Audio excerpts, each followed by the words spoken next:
I did professional dance for 5 years straight. Wow. I no make money inside that thing. No. I think it was the last few months. Professional dance. Yeah, musical videos and all. What dance did not give me in 5 years? In less than 5 months of doing comedy, I got it. The way I take run, leave dance. Yeah, no tell me. Going for all-night dance rehearsals. If you see, we dey dance from 9 o'clock, enter 5 a.m. You can't come house with your bag. You looking hungry. You go enter BRT, stand sleep, they catch you. Person go tell you, say, well done, no, small, no follow. I remember my first 1,000 naira as a service boy. I think I go hustle some kind of materials to now hustle another money to sew suits. To become popular, sometimes no be the suffer deal because you get there. Yeah. Now to maintain that place, extra work. From the streets of Surulere to the screens of Nollywood, he has captivated his audiences with humor and versatility. As a pace setter in comedy and acting, he has brought laughter and joy to millions. Ladies and gentlemen, join me as we welcome the one and only Michael Uba, aka Ogbolor. Wanna clap now, wanna clap. Ogbolor, the air crowd. Oh, yeah, man, shout now. Ogbolor. Oh, boy, it's amazing to have you here. Yes, so on the TTM Show. Yes, so you know. Thank you so much for honoring, Thank you very much for having me. For honoring us. So we are here.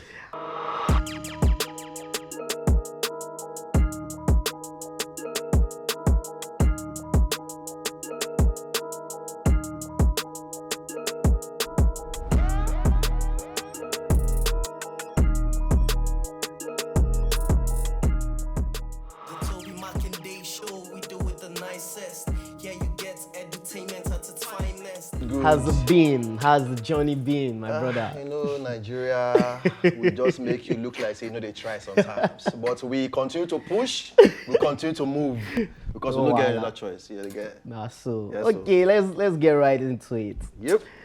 My brother, share with us your journey, your growing up in Surulere.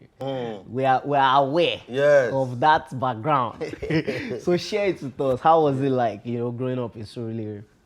Okay. For me, back in the day, Surulere was a beautiful place to grow because it exposed so many of us to what we really wanted to do, which was entertain. Yeah. And there were so many entertainers who came out from Surulere. I think Surulere was the hub of entertainment at the time. At the time, yes. Because when you go through someone like Boy Thomas, Abraham Adesoya, did I say Abraham Adesoya? Yeah, you said Abraham Ogusoya. I didn't know Ogusoya.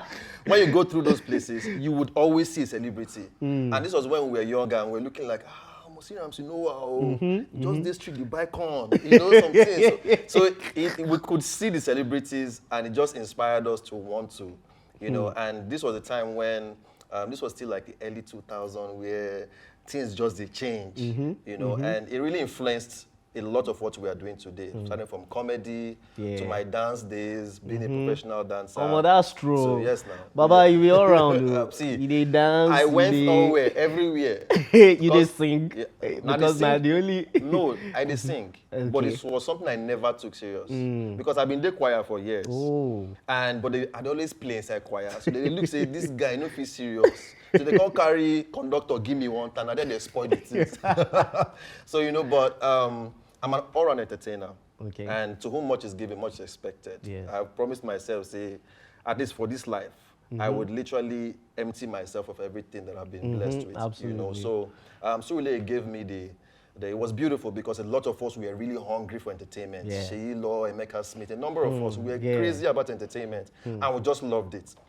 So and the environment was very good for it because again, everywhere you look, there were boys who wanted to rap. There were those ones who wanted to do comedy. The dancers, they dance in one other place. So you would see something that would inspire you. And you're moving through the streets, you're seeing actors, and Nollywood was a thing back then. So again, it really did inspire me, especially. So do you think that, growing up in that Surulere shaped your personality or helped define the career path? I know you said a lot of things, that because of the fact that, you know, Surulere was an entertainment hub. He pointed you in the right direction. But for you personally, how did it point you in that right direction? Do you think that growing up there is one of the reasons you are doing comedy? Because, do you understand what I'm saying? Yeah, it did. Like for me, you know, life in its own, it just starts to show you different phases. I believe that was one door that led to other doors. You get? And I took advantage of that environment. Okay. Now, for someone like Lancelot, who is a director. Yeah, Lancelot Imasuen. Yeah, exactly. He was just on my street. You know, so we'll see someone like Lancelot, and then I loved script writing. So I could write one or two things. As young guys back then, I would run to him and say, bros, help us read them, make we, you know. And it was comedy for us. So we'd write out comedy skits, which we would do on several stages. So we'll go to someone like him, he will approve it, you know, and all of that. And so yes, it actually, for someone like Lancelot who would tell us, do this and this, do like this, do like this, it was teaching us. You know, absolutely. Alex Ekubo was living just directly opposite Lancelot. Wow. And then living with Lancelot was the likes of Aki and Pawpaw. Chinedu especially. Oh, Chinedu Iyke. Exactly. On my street, Thomas Anima Shao was likes of Jimiyke. And a couple of other actors on that same street. I mean, so you can tell how much that inspired us. You know, so again, with the acting bit, that's also what led me into acting. Because at some point we wrote to it. I was the one who was always writing. We had a comedy group. Myself, Emeka Smith, MC Danny B, a couple of us. And I was the one who would do some of the writing for, you know, our skits. You know, and now I took that to go meet someone like Iyke Peters. Who was not saying in Surulere, but in Yaba. That was when Flatmates was the initial Flatmates. Yeah, the first Flatmates. Yeah, so a couple of those, from the experience I had gotten from approvals from a Lancelot, for example, I'll go to a Iyke Peters who we met randomly at one supermarket. I said, bros, would they write, you know? And then, okay, tap, okay, write something. And that's how I wrote for 2 episodes of Flatmates. And I put myself into it because my comedy style back then was a kind of imbecile act. You know, that's where the name Ogbolor literally came from. So I'll just come in. So that was how one door was leading to other doors, and things just began to. And then the likes of AY, back then, Tej Babyface, Jedi, these were comedians who were hot, you know, stuff like Not a Thousand Laugh. So when we have small comedy shows within the area, we'll invite them and then they will come. So everybody's like, oh, come on, they try you. So we're like big boys, we don't get money. You get, but that's how much these things inspired us. This is quite, you know, eye-opening, because I don't think a lot of people knows this origin. As a matter of fact, as close as I am to you, I've not heard this part. I mean, of course, I know there's history. Everybody has history, but I've not heard, you know, deep in total like this. I've not really discussed it per se. Maybe I'm waiting for a moment. Like life be. TTM Show right is the moment. Yes, guys, you heard it first here. Yes, sir. Yes. That's amazing. So I want to ask, tell us about the story behind the Isaac's comedy group. Is that the same group you were just talking about? Exactly. Oh, yes. Okay. Yes. So again, like I said, right there on my streets was also my church. Okay. And we're teenagers. This was when we were still like 18, 19 years old. This what are you talking now? Is over 20 something years. Because I'm not a kid. Yeah, of course. I'm in my early 40s right now. Oh man, I don't hear. Hey, Ogbolor, don't be small boy. At all, I don't be. I be OG, live out. Yes, sir. But at the same time, my church was right there on my street, and they gave us as teenagers the opportunity to do our thing on stage. So they created, you know, an avenue for us to do stuff. And I remember back then, one of our leaders would just call all of us. You know, when we're having, you know, those meetings, we're the funny ones. So at every point in time, they was okay, let's go do drama. We'll turn one serious script to play. And they say, you are in church. Okay, you know what, all of you just come together and start something. That was how we came together and started a comedy group, which the likes of seyilaw and the rest of them started trying to be a part of. In fact, one of our guys was like, no one seyilaw. Little did he know that seyilaw will become somebody. You know, but then that's how the group started. And we were about 8 of us. Not everybody there were comedians. Okay. But then, because of our influence, Yeah, myself of and Emeka Smith were the strongest comedy influence over the rest. Okay. But then, as time went on, they picked up on it to the rest of the of guys. course, you know. absolutely. And back then, we'll go from place to place just doing comedy. We'll go to people's weddings, perform at the wedding. People will laugh, crack up. We'll go to this place. In fact, funny enough, that was how I started to love on the idea of being a professional MC.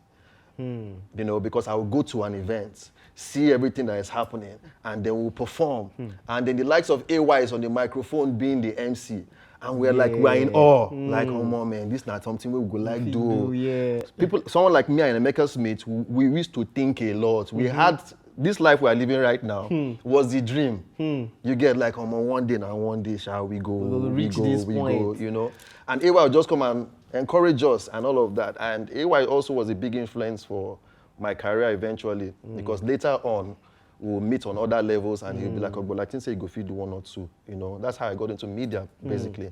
So yeah, we came together as a comedy group and started doing a lot. We organized several comedy shows within the Surulere, you know, environment, and we're like the names in Surulere, basically, for comedy. Yeah. So yeah, that's really was what the Isaacs. We spent about 3-4 years together. Wow. Before everybody started to find their part. Now, at this point, we're all not doing stand-up comedy proper. But this was what now led us into stand-up comedy individually. Before everybody started doing their own things and receiving support from the others. You know how it would be like a boy band first, then later everybody come sing their own song.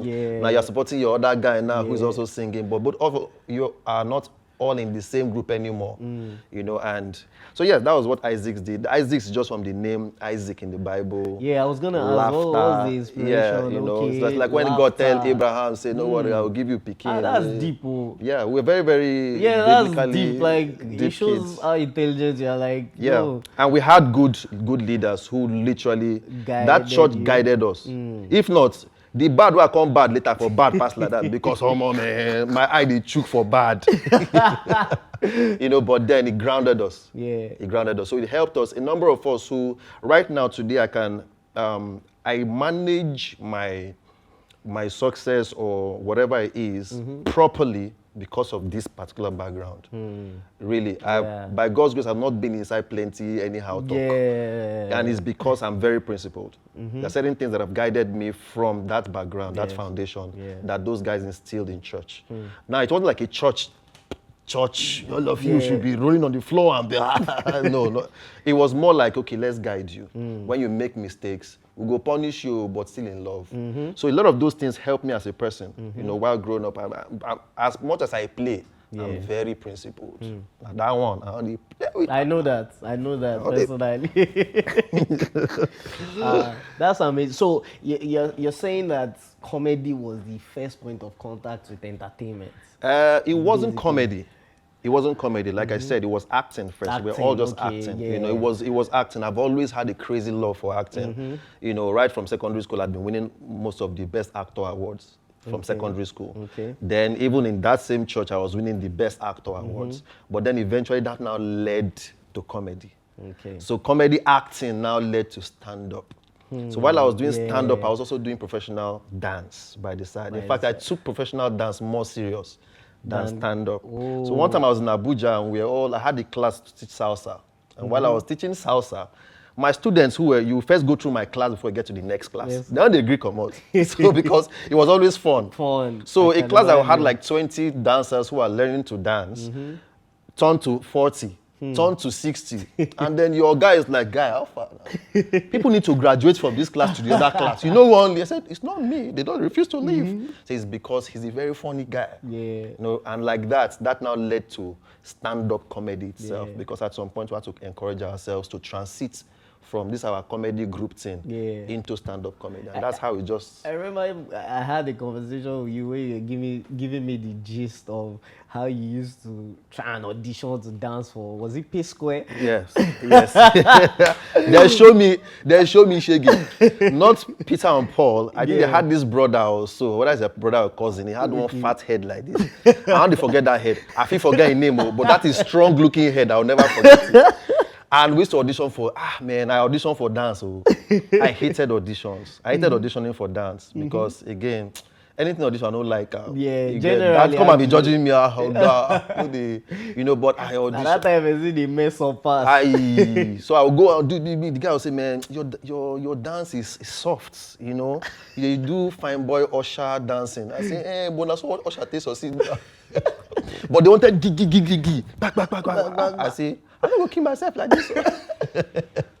But yeah, did some dancing with Kaffy back then as well. Yeah. And how was that like? Yeah, it was good. It was good. Again, I had taken my dance to another level where we started doing musical videos. And so Kaffy again, we all now met somewhere on another platform. I think Christ Embassy wanted a dance group that was not just about Christ Embassy members. Okay. They wanted to bring dancers from everywhere. All of you come together, let's create something. So we had like a 100-man dance group.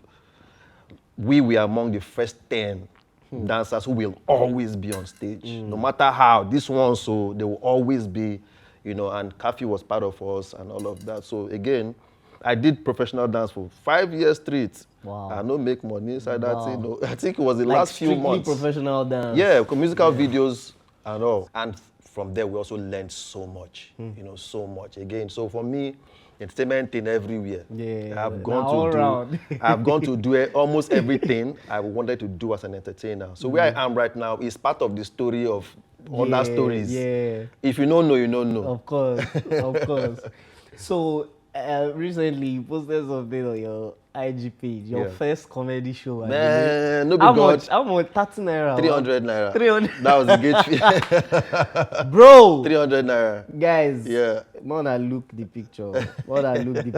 It's crazy. I still remember the guy who did that design for me. Till today, we are still in business together. What year was that? This was like probably, was it 2007 or something? I think it was like 2007 or so. Somewhere thereabout or so, But we started early. Where did the show happen? Surulere. There. Surulere, right there. Surulere, that same church I mentioned. Yeah. Because they gave us all of those opportunities. So now we started doing our individual comedy stuff. So it was my turn to come and do my own comedy show. So this was the first. So I had the likes of Eben. Again, my dance had brought me close to Eben, who we danced for one of his. Eben was popping at the time. That was when Eben had it was all his probably songs. number one. But that was when Eben was hot. Yeah. And Eben was in Christ Embassy. And we were dancing with Christ Embassy. So it was easy to So we danced for the likes of Eben, his wife Jadiel. It's this one my heritage. This one my culture. When Nigero and this guy had Obodo. No, we getting down. Yeah. We were also supposed to dance. I think we danced for that video. So a couple of other musical videos that I went professional on as a dancer. Before, the way I take run, leave dance, they don't tell me. Yeah, so I was going to ask that when I know you earlier mentioned that you did dance straight for 5 years. Yeah. So what exactly now prompted you to know that this thing, they pay bills? Bro, make I come out. What dance did not give me in 5 years? In less than 5 months of doing comedy, I got it. Wow.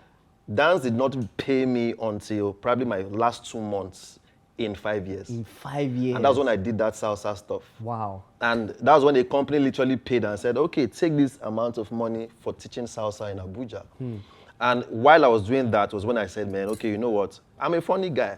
My guys who are doing comedy alone had already started making moves. Emeka Smith, seyilaw, they were already making moves. They were already getting popular on TV. This was when AY was taking them everywhere. And they were getting popular, and I'm like, I see they dance for back. What's he guy? What's up now? You get? So I'm like, okay, you know what? When I come back to Lagos, I think I just need to get into comedy. And then I went for my friend's show, Emeka Smith, went on his show. This was when I still had like my imbecile act. I'm going on stage and I'm doing like this, my name now, Ogbolor. That was my character. So anytime you see a clean the drunk, now me you go see almost next. Still, so I became like the threat that period. I was the hot comedian that time. You don't see that guy. There were 10 comedians who did stand-up comedy, but there was this guy that came. So I was like that person. But then I get to my friend's show. I was not supposed to perform at the show. I was meant to help him organize the show. Instead not to believe in me, say, guy, if you but I ended the show. My name no did the bill. So Bovi came. Bovi was the MC that was when Bovi was still looking very hungry too. Everybody hustled that period though. You get? And this was when they just had only stand-up Night of Thousand Laughs as the only comedy platform back in the day. So at the show, I literally ended the show, killed the show. In less than 2 minutes being on stage, I stole the entire show. And this was, people jumped on stage to say, guy, you won't kill everybody, you're too funny. So I left that show, and that was when the door to comedy started. So every other person started inviting me for their shows. Night of Thousand Laughs, all of them started inviting me to come for their shows. This was how I left dance. that was how you transitioned. Literally transitioned. And then you paid me my first 10,000 naira. And then that also went into other things. So I started getting some type of payments from comedy. I'll go somewhere, crack jokes for 10 minutes, they will pay me like 20K. Hey, I feel they collect this kind of money. Meanwhile, they dance for how many years with my life? Going for all-night dance rehearsals. If you see, would they dance from 9 o'clock, enter 5 a.m. You can't come house with your bag. You're looking hungry. You go enter BRT, stand sleep, they catch you. Person will tell you, say, well done, no, small, no follow. You now get home, your mama, they look you like, when you want to use your life, do better thing, but you still don't know I'm going to be a dancer in this country. I'll use dance to change Nigeria. Wait, nobody else see this. But that was how it transitioned for me into comedy. And comedy in 5 months, I was able to make some things and bring money home, but that I couldn't do with dance. You know that talking to a lot of people, celebrities, people that, have made a name for themselves. It's always been, especially for those that are multi-talented and have been doing one thing to another, it's always been a case of the motivation to just stick to something that works for you. Is money, poverty, and all of that. So I think I can quite relate. It's why I also try as much as possible to encourage very young people. While I was doing all this one, I was serving food at events. So wow. While I was doing this on the side, I was serving food. I'd be service boy. Because of course that was in pain, so you had to do something. I had to do something. I remember my first 1,000 naira as a service boy. I think I go hustle some kind of materials to now hustle another money to sew suits. My first suit. So it was hustle. You get, and some people just, that's why I encourage younger people. I say, stay true to your talent. The time will come. And it may not be 2-3 years. It may be at the 5th year, maybe at the 6th year. But then what you would learn inside all of those years will sustain you later. But unfortunately, what we have today are people who just want to go and blow. They're in a rush. There are things you need to learn in that process. And you must learn those things before you get to a particular place. But if you rush it, if you jump from 1, enter 30, you have missed between 2 and 29. And there's knowledge and wisdom for you at those places. I also think that a lot of young people don't understand the difference between the craft and then the fame that comes with it. There's the time where you need to focus on like the craft. Build on it. Eat, sleep it, drink it, wake up with it every day. It's not about money. Grow, there's that. With that comes the fame. But they just won't do the two at the same time. I tell people, I say, now Bible scripture, what they always turn to hustle. Seek ye first the hustle.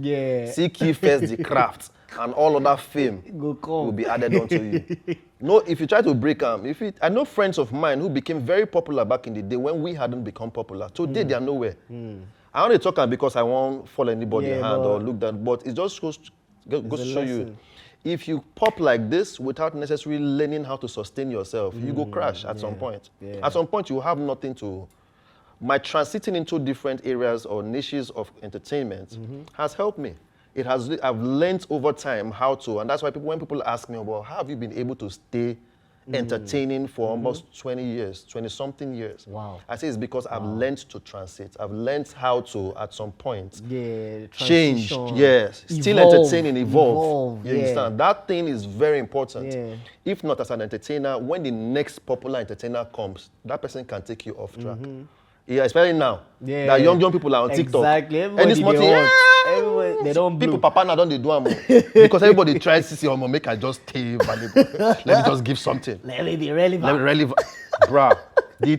To become popular sometimes no be the suffer deal because you get there. Now to maintain that place, extra work. Because at this point, people are looking up to you. Fall down first, and people are ready to laugh at you. So what was your first acting role? My first was on Flatmates. When you wrote yourself in. Literally wrote myself inside. And it was beautiful. Because when Kayode Peter saw us on screen, he was like, I think I can. But that was also when they were wrapping up the show.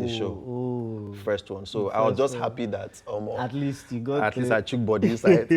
You get. And they played those episodes over and over and over and over again. So one way or the other, it also helped my face be there. You know, but all of these ones happened before radio ever came, TV and all that.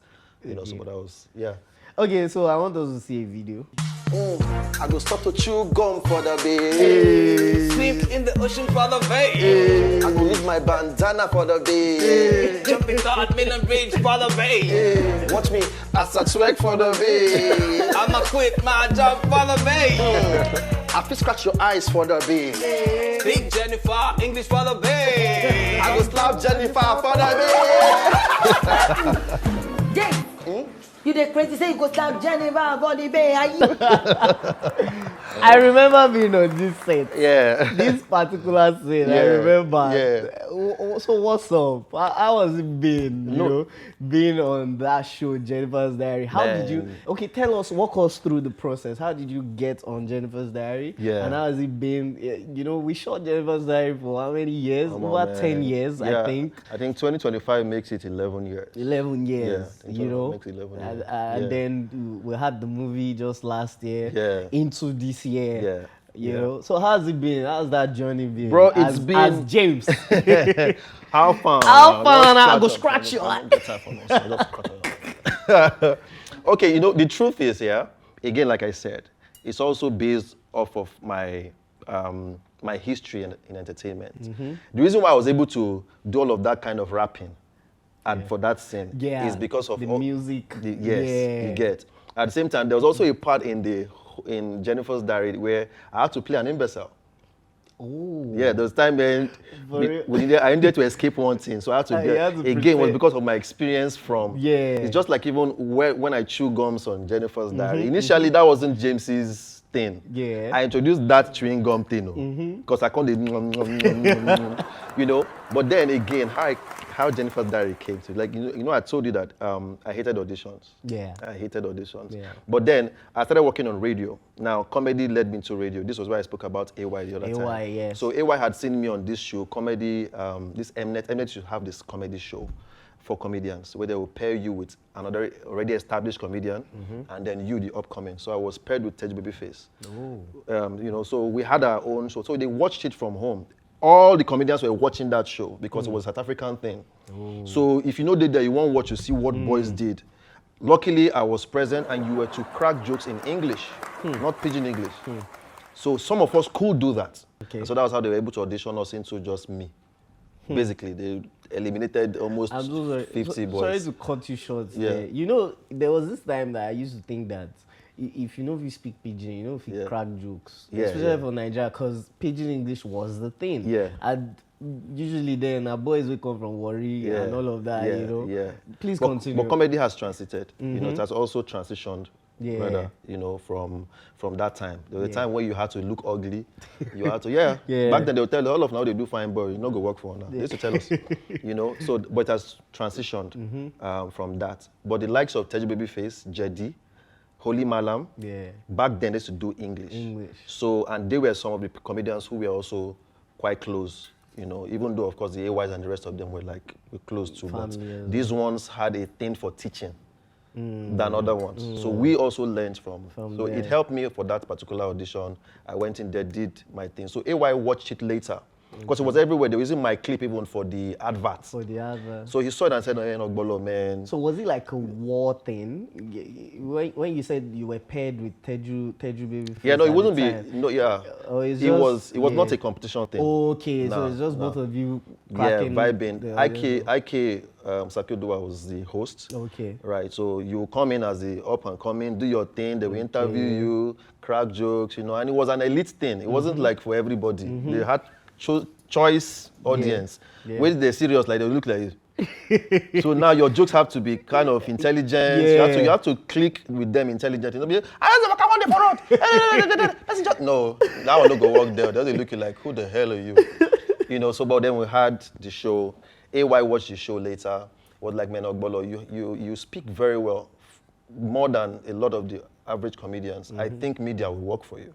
And then that's how I later went to audition on Wazobia. I was the only person that they picked out of a number of persons. So I started interning there. 3 years later, I went on TV. So when I'm doing TV, a friend of mine comes and he says, man, they find work, so me can help and put in word. And I said, okay, fine, no wahala, let me see what's up.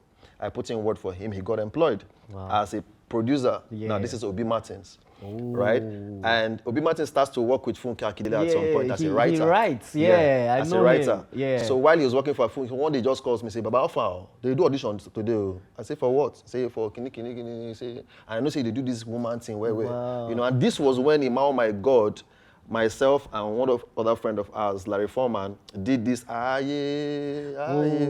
we dressed like women and did a remix of the song, and it was everywhere. So it was easy for him to probably show Funke and say, okay, see what's in this guy. I think he'll be good for a James character, but let him come in for the auditions.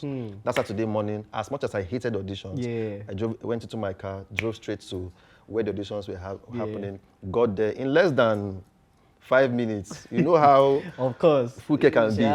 She knows what she wants. So immediately I got into the whole thing. We both read.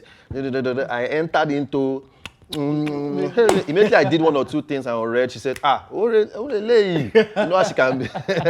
Only. So I think the auditions ended at that point or something for James's character. And then we started. You know, initially James never tied hair tie. Initially. It was later I started tying the bandana and then the gum started coming in. But then I was able to do that because I'm great at picking up characters. If you give me the average lover boy role, they tire me. Give me something else that will really challenge me, that will make you question. It's just like when I was doing stand-up comedy with that character. If you see me as that character, you would think, this guy is better. Actually. You get? So I could do a lot of those kind of, I could mimic certain kind of characters. So it's been a beautiful journey playing James. You know, a lot of people criticized it earlier. But thank God again for social media, I was able to find a balance between, okay, now the real guy be this one. Okay, this one is just character. And again, of course, in between the whole thing too, I had a lot of blessings from playing James. Playing James had taken me maybe at that point in my life, maybe I was at the 50%. It took me to an 80. And it has taken me literally almost everywhere, you know, because of that character. It has brought a lot of blessings, you know. But at the same time, there are people too who have also looked and said, no one made this guy call my wedding. Because no want any guy to behave like woman. I understand. You get? But then the blessings have been more. And it's just been beautiful. Having to play that character has not also been easy. Because there are some times we're not shooting for months. And then you have to come back on set. You have to so you have to look for that thing inside to say, okay, and you just think of your house rent. And you are being a man at this point, so man, there are millions that have to go down. And they say me can't play babe. You say, hey, where I won't find out now, come out. So those are the challenges sometimes. You know, and chewing gum all day too can also be crazy because headache. Yeah, I remember you used to go visit my teeth. I don't get hole for teeth. I don't get home. I don't get home. Yeah, because of that character. And that's the honest truth. I had holes in my, because I was always chewing. So if we're shooting for 3 weeks straight, I'm chewing every day. Chewing, cut, chewing. At some point, headache would do. I say, make her the lick lollipop now. But then it has been beautiful playing James. It has been a beautiful journey. And of course, just one of those things that, you know, God brings at some point in your career, in your life, that just takes you from one level to another level. So it's why I tell people to be very good to people. If not for that friend I helped, that guy I helped, who came, you know, who got a job through you, and then went on to mention me, and then I came in for the audition. That whole thing, it was orchestrated. So treat people nice. Nobody is too small. Nobody is too big. Actually. When I go for events today, I still gather boys who they serve food for events. And I still encourage them. And I tell them, this work una they do. Now they see me now, I come here, I'm the MC. Back then, AY was that guy. We were the ones serving. Now I go to events, I'm the MC now, the other younger boys serving. Doesn't mean that I know where they are. I know where they are. So I gather them sometimes and I talk to them at the back. Say, make una no worry, I don't do this work before. Una go reach there too. Just keep your mind. No good they follow some wrong things. Now this is why God takes you through certain things in life so that you can encourage people like that. Because a day would come one person you go jam and one day later in the future, and you say, you told me this 20 years ago. See where I am today. That's the kind of influence I want to have over people's lives, aside entertaining. And I think you already do, because one of the things I admire about you, forget, guys, you know, lie, he did in his 40s, he senior me way. Sometimes, you know, suppose they place where you say they sit down, they gist with us. Sometimes, like, he can decide not to do that. True. But, you know, Ogbolor is Ogbolor every time. And, you know, they always blend with, even people that are younger than me. Like, so they carry us around, they tell us. You don't know who God will take, worry, open another door for you now. Don't worry. You know, and that's really amazing. That's an amazing fact that I like about you. Sure. So going back to comedy, it amuses me when, you know, I see you guys go on stage and do your thing. You know, I don't know, maybe because I say this all the time, but people don't believe I'm actually a shy person. So coming up on stage to come and talk to you, I have to have rehearsed what I want to say a lot of times in my head. You know, sometimes you still call me up on stage, even till now, and I begin to stutter, you know, because I'm talking to a large crowd and all of that. So my question is, how do you do your stand-up comedy? I know some people are quite spontaneous. I know there are different styles to it. Some people just pick from what they see in the audience and just go on with the flow like that. Some people, you know, write their scripts. So how is it for you? Do you write your comedy? I don't know. I don't know what you call it. You know, like a comedy script. Materials. I don't know, materials. So how? First things first. Again, I took a break from stand-up comedy for a long time, and it was intentional too, because again, my head was starting to jam with different things. You know, this was when we were very heavy with playing James, and I really had to go all in to play that character James. And once you are always on set every time, it also doesn't give you time to spend so much time with your comedian friends. And that is very important if you have to do comedy. You need an association of very funny people to also know your strengths. Because as a stand-up comedian, you have your strengths that is different from... Some people are storytellers. They will tell stories. A Bovi will be on stage for an hour, just telling you stories. Say, guy, not be saying so, you understand? Bovi will be telling you stories. A basket mouth probably creates stories and just be taking you through all of those imaginating things. Just imagine now. Say, your ear na ear day. That's imagine, you know. So you have to know what your strengths are. Some people are spontaneous. As we are seated here right now, we can start to talk to you about one or two things. Now, all of these things you can also learn as time goes on. But you need the right association of comedian friends to be able to now know what your voice is, right, and your strengths are. Now, because I was playing James and being on set every time, I wasn't always with my guys. So I took a break from stand-up comedy for a long time, till probably last year, that I went back on stage as a stand-up comedian. Now, when we MC events, that has always been a part of me. It's different. You're not cracking jokes literally, but then your comedy side is also coming in. You're also cracking jokes in between too, actually. You know, but this is not pure stand-up comedy. It's different. Some people are MCs. You don't have to be a comedian. Some people are comedians, you don't have to be an MC. There are those who do both. Some of us do both, right? But then again, writing comedy is something we started to learn later. When the senior ones have started to teach us how to do them. You know, a Bovi, for example, will tell you, man, write your jokes. Was later I started to realize, okay, that's true, because when I started to text a lot with people, we can be texting and the person is cracking up. So I started to say, okay, when I write something sometimes, it sounds very funny. I can read that, I'll be laughing. One of my uncles read one of my chats one time and he was just busting laughs. So I said, okay, I can literally write out my jokes. Because now you're not thinking spontaneous, you can plot it. Structure it. Yes. So okay, I will talk this thing here, now put this one. So writing was another level for us, which a lot of people are doing presently. That is how you can actually do, you know, a stand-up comedy special. 1 hour, that's how you can do it. You will write it down. You know the scripts in your head. You know what next to talk. Write it as topics. You know what you're saying on that topics. For example, you want to say relationships. You have maybe like 3-4 jokes on that relationships. You want to talk about politics. You have 3-4 jokes in politics. You want to talk about family. You have 3 jokes. So by the time you say all of these things, 1 hour, you don't get special. You get, but then you must know what you're saying, work with your strengths and all of that. But then time is what brings mastery. At the end of the day, once you spend time doing it, naturally you start to get into the whole. My first time back on stage as proper comedian again after years was last year, 2024. You know, and I remember before I went to pick the mic, this was not me MCing now. MC from sleep, if you wake me, I'll go MC. In fact, right now I know the program for a wedding in my head. From here, if you go wedding, I'll go anchor, full wedding. But see this stand-up, I had to sit down. Start to write, okay. See these jokes where I get since I never think until I do anything. And, you know, went over them. To be honest, I was very, very anxious. Because it's been a while. Yeah, it's been a while. But then when you pick the microphone, all die and I die. You know, I tell people about, I tell some people about acting as well. Yeah. If you leave it for a For a long while, time, yes, you struggle. You struggle, like you get anxious. Yeah. And you begin to psych yourself Yeah. that, I would say, do this thing now. Yeah. It happens sometimes. Yeah. So for us too, that's why you have to be in that.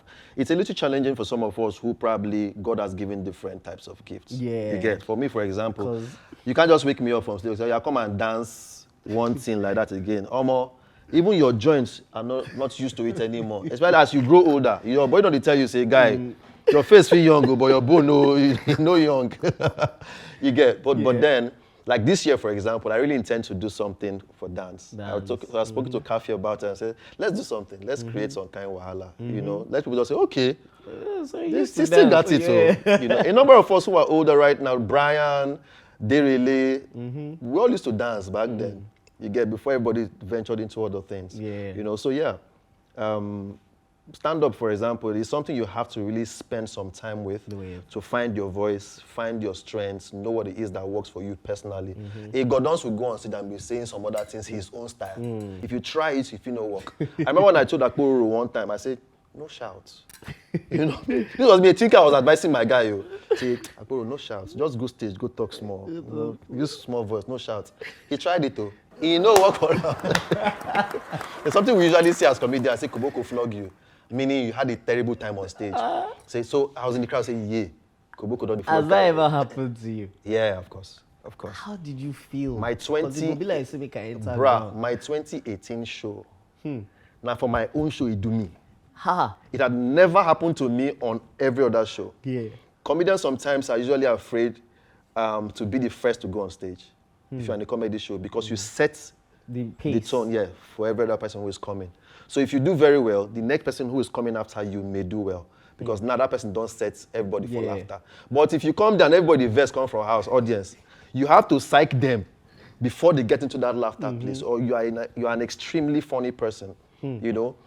Now all this while, I've been having beautiful time on stage. Then my own show came, my first comedy show, my first major, not my first comedy. 2018. My 2018, you know, my This Is Me concert. I don't plan this whole thing. But then Bovi had advised me, say, man, guy, spend like 1 week on your own. Plan your material, let somebody else produce the show for you. So I call my guy, come and produce my show for me. My guy say, okay. 2 weeks to the show, my guy leave the show. He say, no, do again.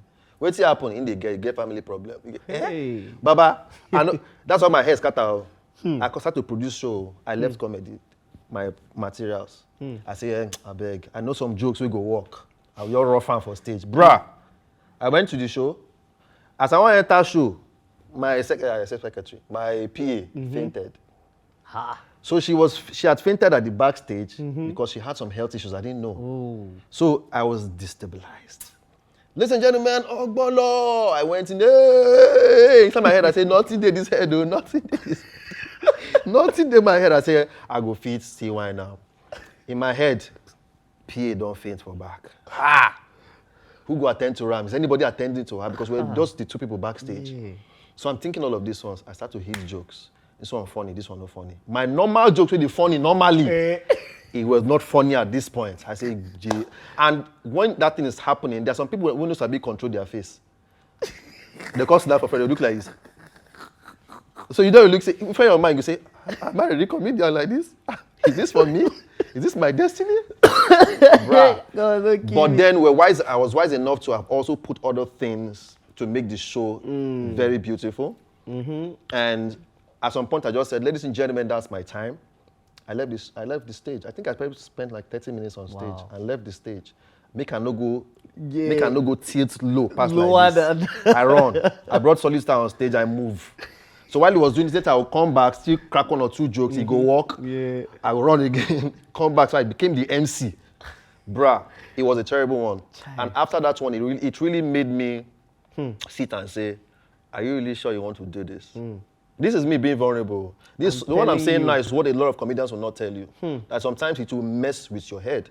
Like, is this my craft? So it was after this, Jenifa's diary peaked.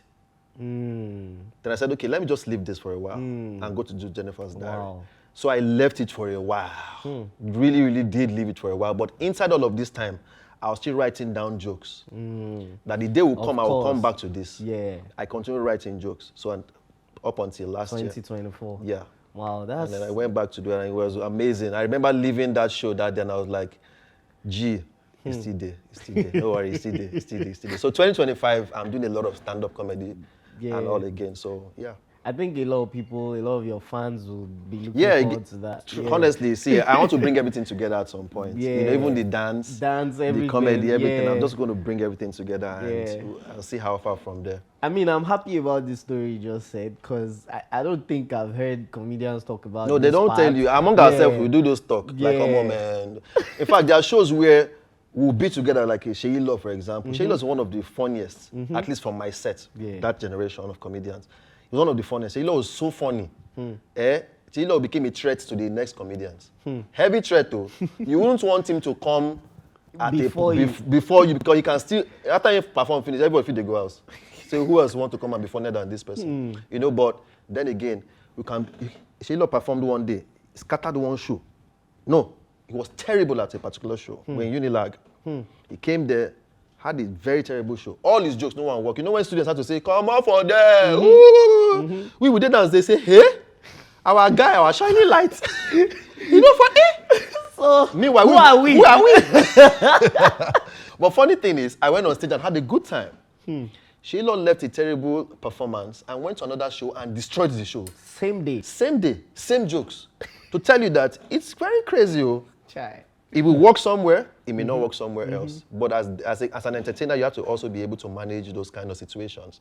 Some movies, they will not go work for you as an actor. Of course, you watch and say, but this my acting not to enter. You know, but then, okay, but there are some other ones that will just come and be like, so that's your life as an entertainer. Some days you have it, some days you don't. It's okay. It's okay. But we put so much pressure on ourselves sometimes to always be at our best every time. Nah, that's not realistic. Honestly, it's not. You talked about this is it. This is me. Yeah, this is me. This is me. Sorry. Yeah. Nah, Michael Jackson, this is it. Yeah, exactly. So this was a concert, yeah? Yeah. Wow. So I brought in my characters, you know, me being Ogbolor and of course then James. Because this was when Jenifa's eye was peaking and people wanted to see the character. So I literally had to talk to the producers for Jenifa's diary to say, okay, just let me use this thing, you know, for the show. I brought in several actors on stage to also do a short skit on stage as well, you know, during the show. And it was beautiful, you know. So I had to do that show. This was the show where that performance did not go well. Wow. Yeah. Wow. You know, and of course, it's something I had to take in. The shows I had after this one, of course, everything. So the thing is, some things happen to just take you back to the drawing board. Yeah. I'm sure when you want to do a show now, you know that you need to focus on you know, the craft and have somebody else handle everything. Yeah, because not just me, there are several comedians who you attend their shows and you just say, oh, but this comedian no come funny today. It happens. It happens. It's just like how we see some ladies on their wedding day do makeup. They no come fine like their normal self. They look, say, now your face be this, I mean another person's face, now be this. Some days the makeup not just enter like normal. You know, so again, every comedian has had that moment. You know, but then again, it helps you to just move on. Okay, so what do you enjoy the most about acting compared to comedy? Acting compared to comedy. I say acting for me is because again, it was my first love. It was my first love. Yeah. I just enjoy the fact that I can be somebody else. I can play someone totally different from who I am. Yeah. Totally. You know, unlike comedy, where you literally have to still be you. Yeah. And probably telling stories and making people laugh. Acting, you don't have to do your overall best to come and try to. In fact, acting, if it's not theater, because I do a lot of theater. Now, if it's not theater, if it's normal acting for screen, you're not seeing an audience behind. So you can just do your thing and go home. It's left to them to now love on you or don't love on you. But comedy, the audience is there. Your judgment, they're judging you there. That's where it's different. So comedy, immediately, you are getting your results. Acting, later on, people can love on you. Promotion fee help people like you, say. You get, people, they can promote it the right way. And everybody's like, man, wow, that screen can make you look good. The editor can put some things in place like this. I think you just enter, you know. But stage, comedy, as they talk, ladies and gentlemen, you get your feedback on the spot. There, right there. So it's left to you to, you know, so I think that's, if I were to say something I probably like, you know, acting over comedy, maybe that. Aside that, I love both, honestly. So this is a question I love to ask, you know, very talented people or multi-talented people. If you had to pick, which will you pick? Acting, comedy, dance, singing, which one? Go come first. Acting was the first love, I know, but there must be one that you enjoy doing the most. To be honest, I enjoy all. Because for me, it's still entertaining people. That just the idea to entertain. Because again, when I started hosting my TV game show, Ubunge show, I would bring all of those things into play. So while I'm doing the show, I would sing sometimes. I would dance sometimes. I'd be like, okay. So I gave people more than just being the host of a comedy show, of a game show. You know, and that's where I saw everything also come together. So for me, if I were to pick, That's everything. Because I have a love for it. You get, it's natural. When I walk into a place, I'll naturally just say something, everybody laughing, you know. Again, dancing, okay, maybe I'm not dancing anymore as I used to, you know. But right now, see, between comedy and acting, if I were to narrow it down, it will be between those two.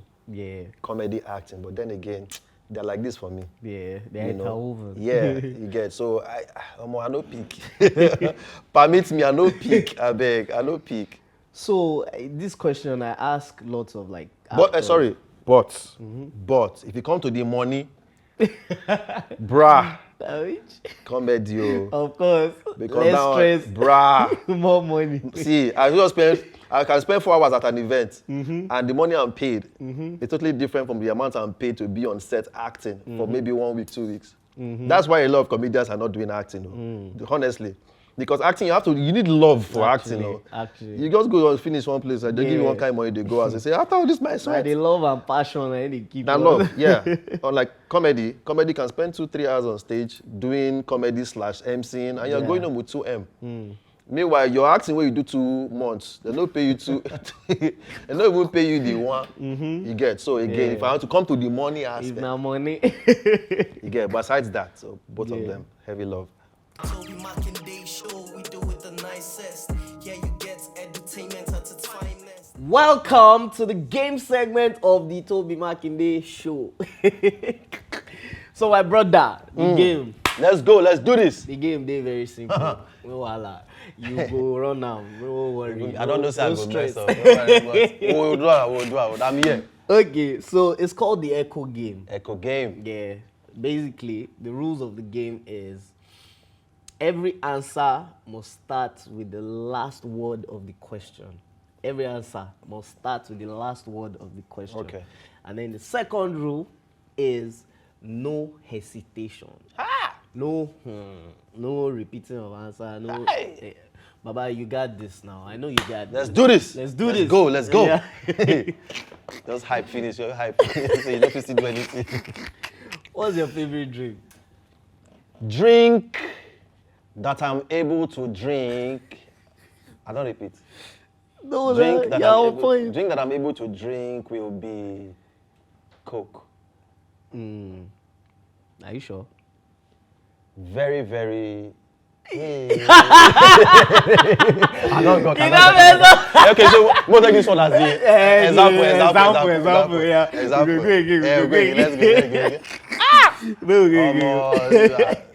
Okay.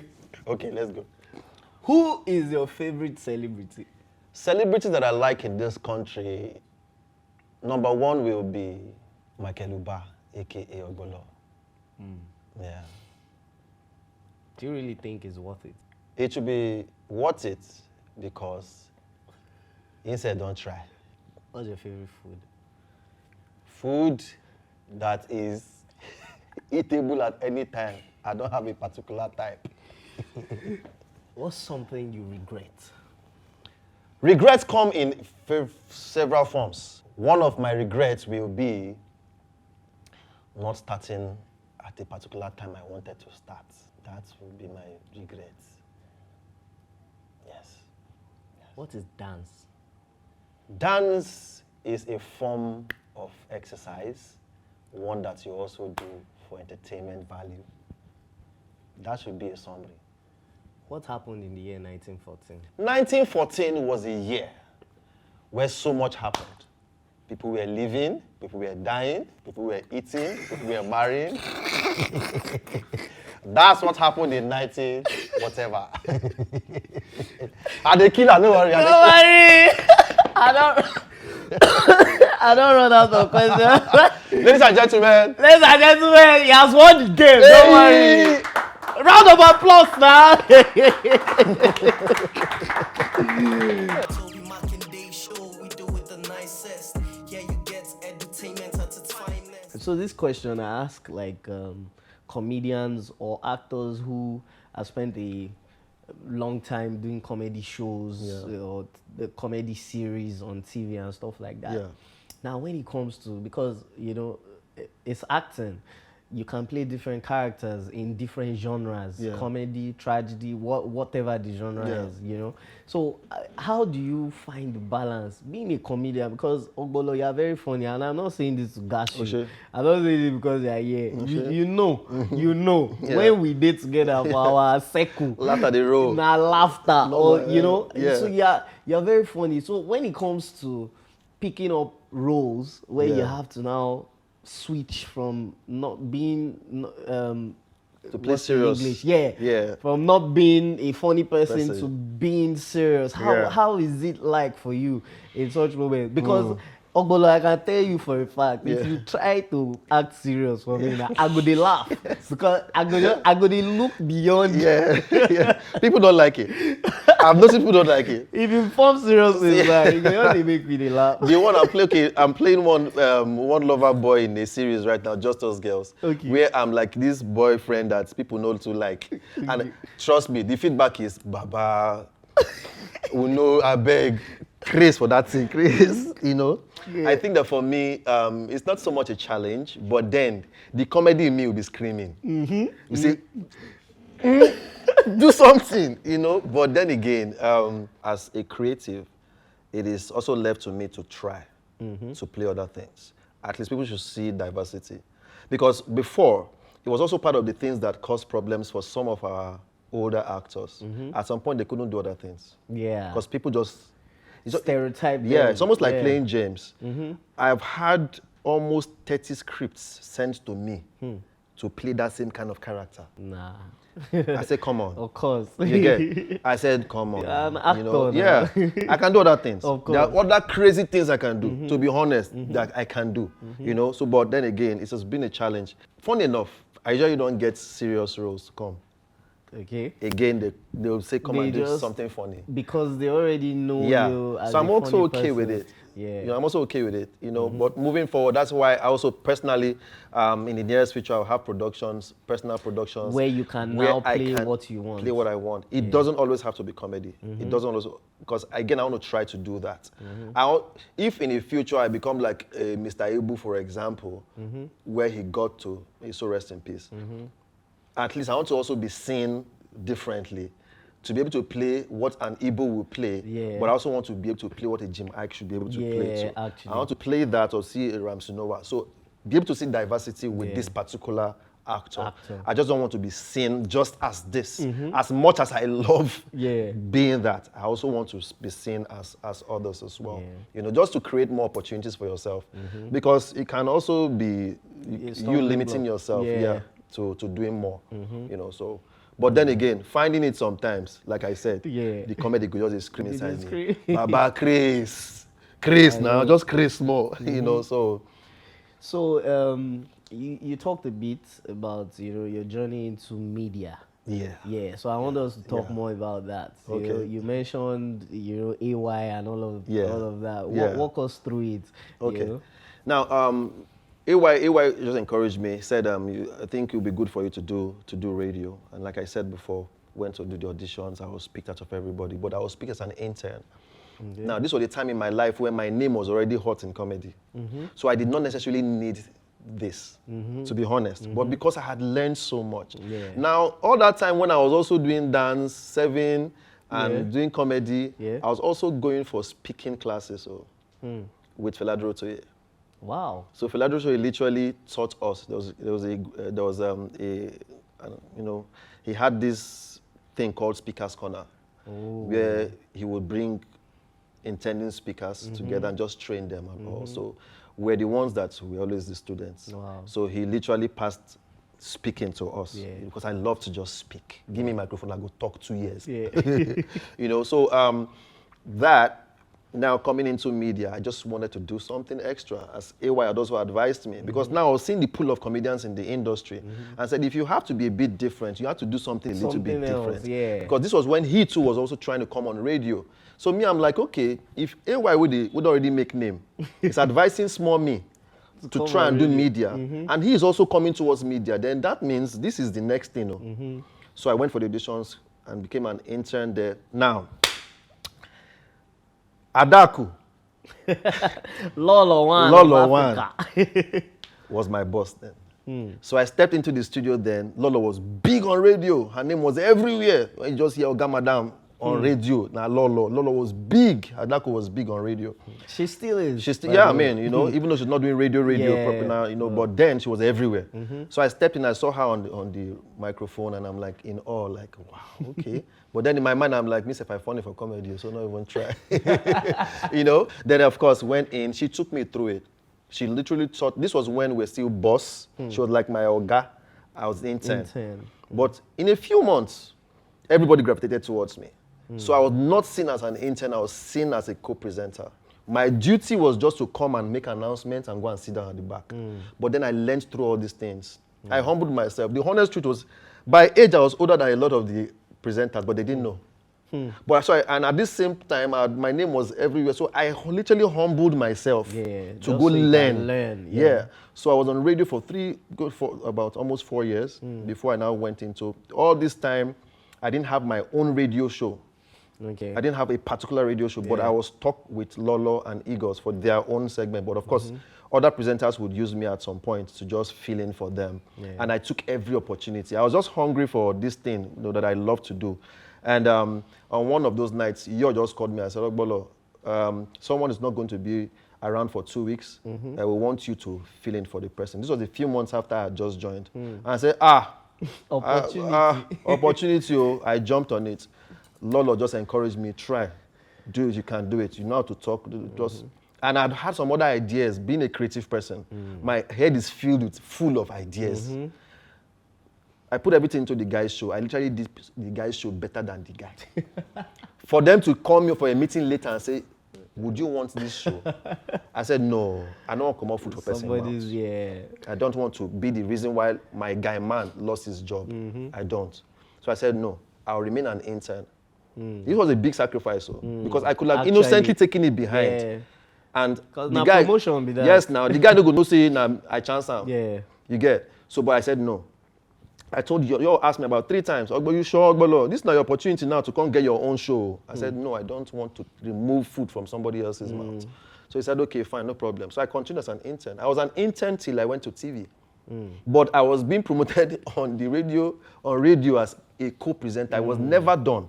It was never. I was the only presenter or intern who was treated like a presenter. I can actually relate. Because again, in a lot of the magazines that they will say, Wazobia presenters, you go see my name, Joy. Presenters, and again, because whenever we have like live shows, I'll be on stage talking. Then they'll be like, okay, this guy has more. So the MD of the company loved me.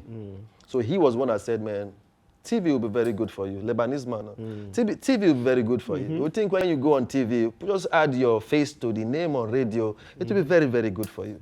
And I went on TV and became one of the preferred TV presenters. I was anchoring 3 TV shows in a day. Wow. It was a lot of work, but so I left radio and went on there. So media has been all beautiful as well. That was before social media took over everything, you know. But then I've worked my way through all of this, and I'm thankful for the journey so far. It has given me a lot of knowledge. Yeah, that with time, more of these things will be. So anything I'm doing right now, all the knowledge I don't gather from everywhere comes into. But it's crazy how people just look at the thing you are doing now and say, James, if I tell you a story. But then that's the beauty of the journey. Yeah.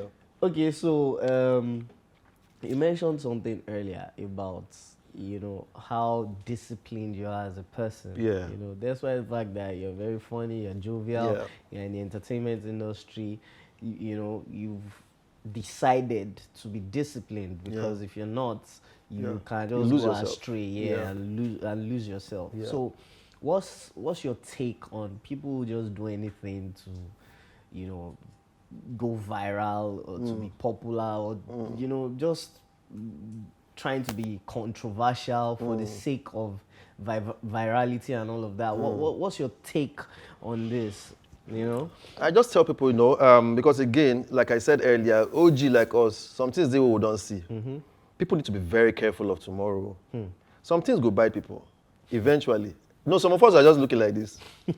They enjoy our first. That day will come when you'll be like, you may regret it privately or publicly.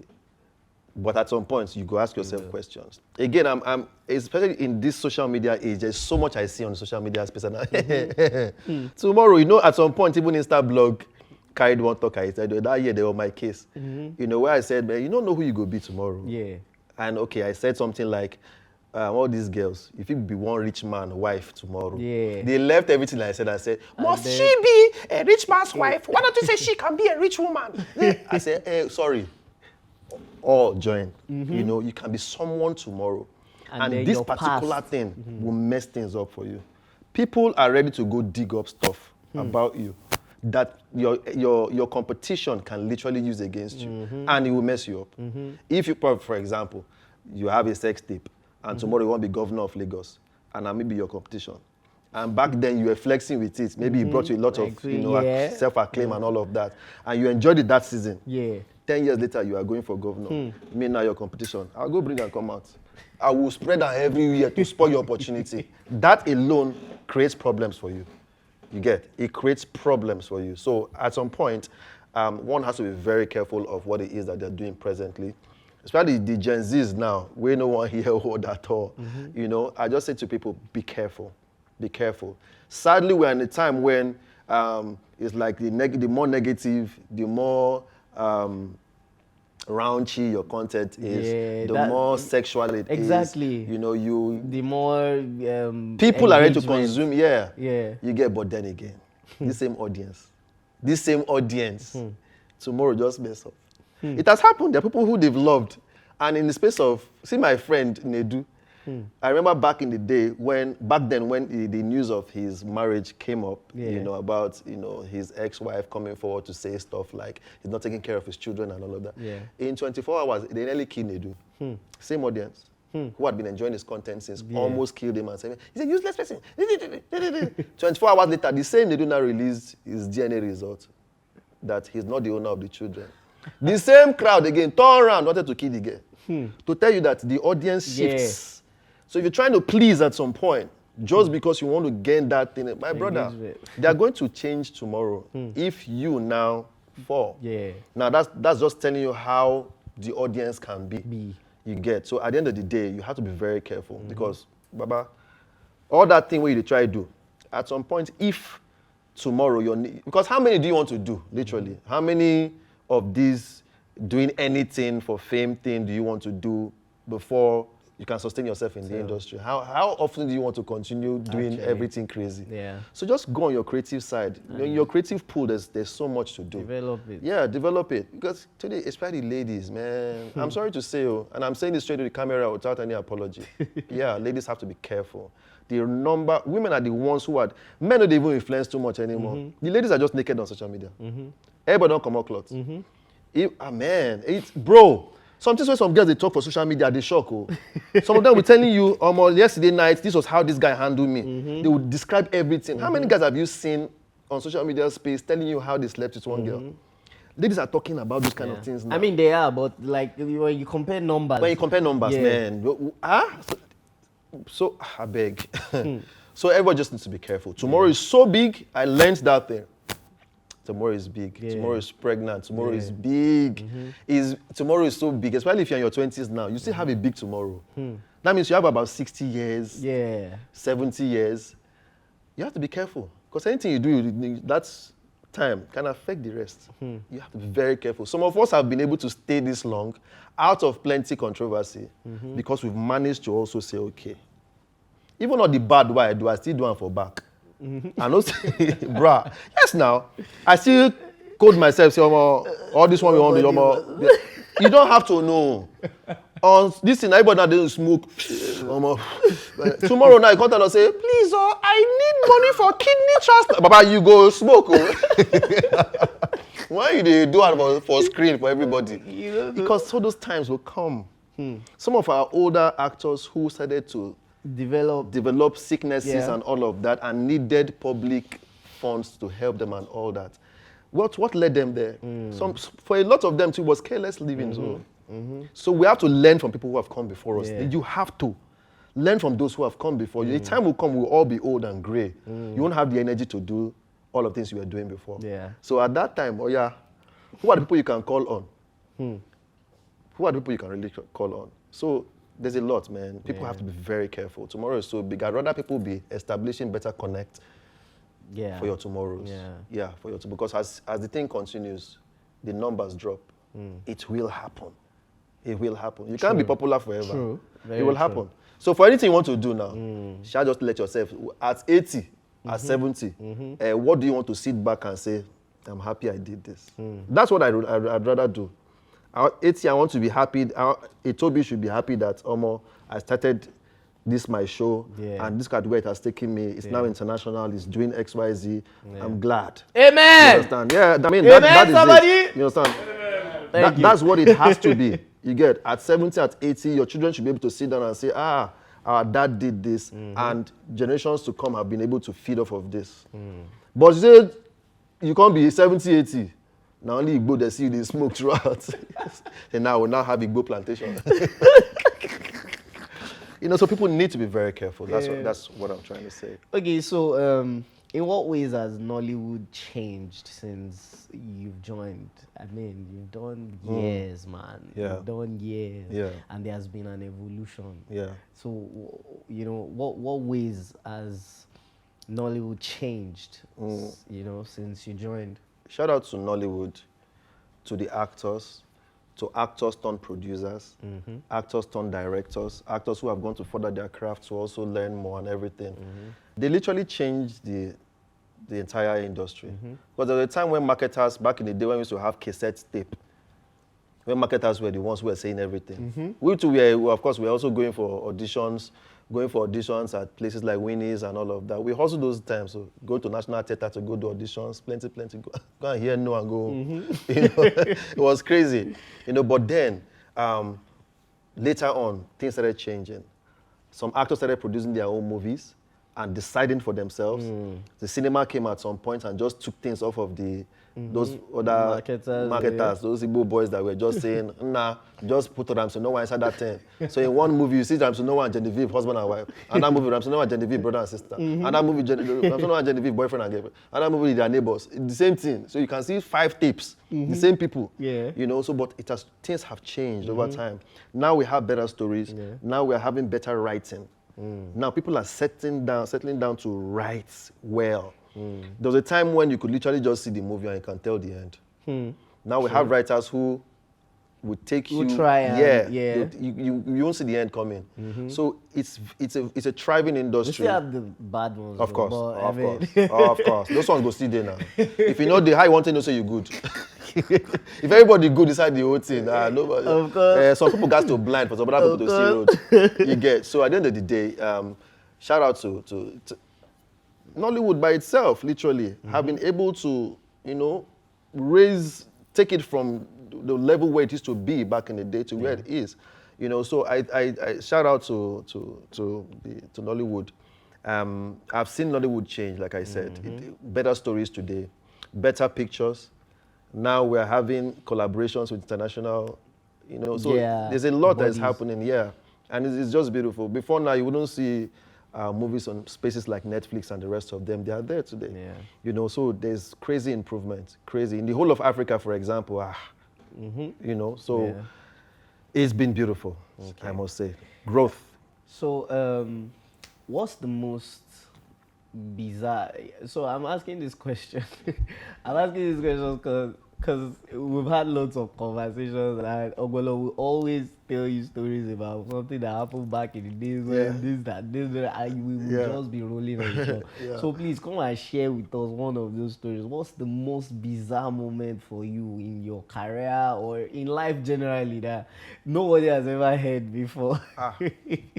We'll start from. Baba, you get plenty story. No worry. Honestly, when I'm placed on the spot to think about this thing, know, my head you literally, just- it's just like you're opening several shelves. You understand? I'm going through plenty files. You don't even get. So oftentimes there's that rush in my head as it's happening to me right now. You get. So I can't even pick any particular one. Do you have any particular one in mind? There are so many crazy, bizarre things. With fans alone, that one another story. Yeah. Fans are Jesus. Okay, what fan moments? Fan moments stands out the most for you, the one that- especially as a James. Yeah. One. Let me say one. A guy thinking I was gay. And almost pricing my market. This guy just sends me my DM. Just, man. First of all, this thing ugly. Women they try. Very ugly. Borrow like this, very very ugly. Even if I dey roll that way, safe, go pass. And then obviously trying to talk me into stuff, and I'm like, I'm sorry, man. Aside that one, several guys who have also shot me, they toast me for DM. I'm like, so that's how babes they feel. Wow. Like, okay. But then I'm like, do I like women? Of course. I think what I remember was, when we went for a meet and greet, we're doing like the tour amongst the southwest states. They leave one body off my body like this. We're doing a meet and greet for everybody loves Jenifa. And you were giving us the gist of some of the fans. Bruh, one guy don't leave armpit for my neck. Oh, ja. The guy just come in, James, he just hugged me. Just put armpit for my neck. And that armpit, God, it be like 2 weeks egg where they just bust open. As the guy all hug me finish, so why would they take pictures? So I'm literally closing my nose on the leg. They can't snap the picture don't come fine. The guy say, no, let's do it again. I say, no, let's do it again. Hey, I can't hold my breath again. By the time I finish, all my eye they red, my skin don't change color, my tongue they bitter, everything just God. The guy can't come out. I can't smell the guy up and down. So I'm walking around and they perceive the guy, they follow me. I got to enter inside toilet, go wash neck. The smell no leave. Because now I don't enter my cloth. Ah, man. Oh my God. I go more to go carry perfume. I still put it on top. It can't wash. Ah, God. I could feel the smell in the atmosphere. That thing get color green. Because, man, I feel they taste the odor like it was terrible. Some fans, man, that guy just leave that thing. I don't think I went back to that t-shirt. Oh my God. Because here like this, and they look at it wet. That's a goodness. If I look up, I see hair.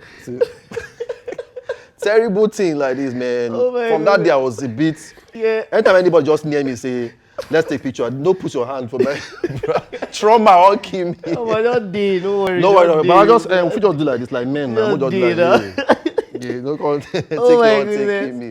You know, so that's like one out of several. I know. I can imagine. Some girls see me just say, "Hey, come." And you're like, no, me they can say, yeah, you. One guy won't take me back from one event.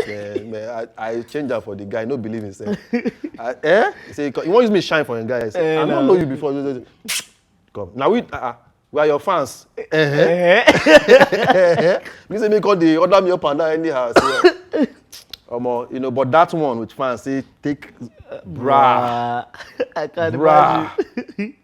That thing. You know, so that's just one of those kind of moments, you know. Okay, so on a final note, Yep. what do you want the name Ogbolor to be remembered for, or Michael Ba? I don't know, which do you prefer? Anyone anybody's comfortable with. Yeah, Literally. But I think Ogbolor. What would you want to be remembered for? You know. My brand goes towards two things, which is entertaining and of course inspiring. Laugh and learn, basically. You know, I love to teach. I love to share knowledge. It's something I have a love for. That's why back in the day I just go for speaking classes and all of that. I've loved to be very inspirational. At the same time, I have a strong passion for entertaining people. So both of them together. So, I mean, like I said earlier, I would just love to be remembered for be one of those guys who really came and entertained people, you know, but at the same time, affect lives. Because I've come to understand one thing, you can literally entertain for the rest of your life and be forgotten. People have come before us who entertained but were forgotten.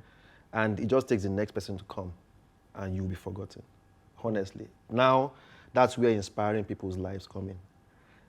People who usually remember people are those people you inspired. People whose lives, your words, your encouragement, you hold the person by the hand and take them through certain doors, those ones can remember you longer, as opposed to your entertaining side. So I want to be better for both. Be able to entertain people, make sure that, I mean, everything I've been blessed with as an entertainer, I used everything. You know, that's why it's still a journey. I'm still on that journey. You're not done yet. Yeah, there's still so much for me to do. I'm still going to write books, produce movies, produce shows and all of that. You know, but at the same time, also create content that people can play those kind of content in years' time when I'm no longer entertaining, for example, and be able to say, okay, at my old age, I still want to be teaching people. I still want to be inspiring people. I want to be able to sit down and inspire you through stories, do certain things that, of course, I can sit down one day, and everybody I've been able to mentor can come together and say, Baba, thank you. You know, because I clearly understand the difference between, guy, you funny, and when people have met me to say thank you. I know the difference between those two emotions. When people have come to say, guy, you funny, that thing has an expiry date. The next funny person may come and you're no longer the funniest person. But when a person comes to you and says, man, Toby, thank you. That thing where you tell me that day has changed my life. And I'll be a better person for the rest of my life because of those words. That is deeper. I'd rather be remembered more for that than just entertaining you. You get? So those are things I want to be remembered for, being able to impact people's lives positively at the end of the day. Because when this thing finish, now those people, it's the people's lives that I'm so far, by the grace of God, I've been able to mentor quite a number of persons. Going through all these several phases of my life, I've been able to. When I was dancing, there are people today who are still, there are dance groups today that have been created from people, the dance groups I used to have back then, and I inspired them. Now they have their own dance groups. Till they will come, they call me grandfather. Because again, a generation I taught have also been able to multiply. Now even in media, comedy, TV, radio, there are people who still meet me today to say, I'm starting this, what do you think? Because my TV shows, I used to produce them, / anchor them, unscripted. If you have scripts, it's just to guide what's happening next. But say the entire show, I don't need a script because I will go spontaneous. Now that means I have knowledge in this area. So again, inspire a number of people through all of this. And that's why I'll tell you, when I go for events, I still inspire boys who are serving food at the back. So. You get? So I still maintain all of those forms of inspiring people because at the end of the day, Those are the things. That is what you will truly, truly be remembered for. I've seen I saw a clip one time where people gathered together just to. The man was seated there. He thought he came for, I think, an event or something in the cinema. He was sitting in front. And people that he had supported all his life were seated behind him. He didn't know that they were the ones seated. And then everybody stood up at some point to start to clap for him. And I'm sure at that point he looked back and was like, man, if this is what I came to this earth to do, I'm a fulfilled man. That is what I really want. As an entertainer, you can be forgotten as an entertainer. You can't be forgotten. No matter how good you were. The likes of Mr. Ibu were good now. Towards the end of their life, they became sick and stuff happened. Legends. Yeah. These were guys who had come and see Baba Sue. These are people who had come and they gave their all. Yeah. But how many people would literally just mention them? You get, there are also people that they've inspired. I'm not saying that those who they didn't inspire, of course. There are people that, but again, it tells you that entertainment, for example, to an extent you have, an expiry date as an entertainer. But being a person who impacts people's lives, I have a thing for impacting people. Not necessarily something you have to pay me for, but I just like to see people do better. That thing is a natural thing. I see, there are several friends I have, but I should say, go fit do one or two like this. So this thing way they do, I think you can improve it like this. You can, because that's how we were also raised. We had people who looked at us and said, man, guy, the AYs, Tej Babyface, JD, a number of them, people who encouraged us back in the day. Who we are today, I can never talk of my life journey without mentioning several names. I don't know some chairmen. But some men, they don't help me.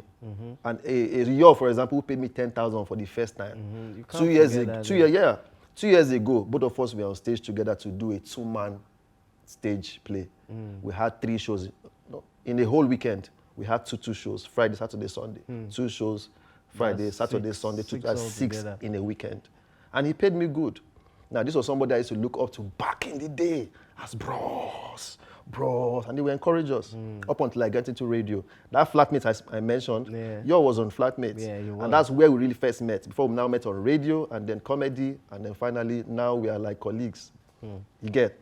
A Lolo, for example, met her on radio, being a boss. She's now we are brother and sister. In fact. You get? So now she's like my sister. Sister, actually. You understand? Again, men have been able to impact in my life.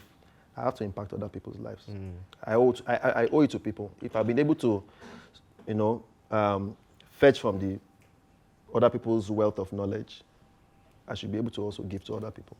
To be honest, the tobimakinde show is a show that seeks to educate, entertain, and also inspire. So I would say, for a fact, that it's not a mistake that we called you on this show. Like minds, they bring people together. Honestly, and I'm so appreciative of you. I love you. Thank you so much for coming on. Thank you for having me. Ladies and gentlemen, the phenomenal Ogbolor.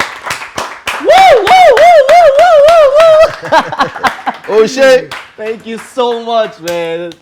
I've learned a lot, my brother. I've learned a lot too. And I'm sure you all have learned a lot as well. Guys, it's been amazing having Ogbolor on set. Thank you for having me. I've learned, guys. Peace. Until the next time. Yes, so. The tobimakinde show, we do it the nicest.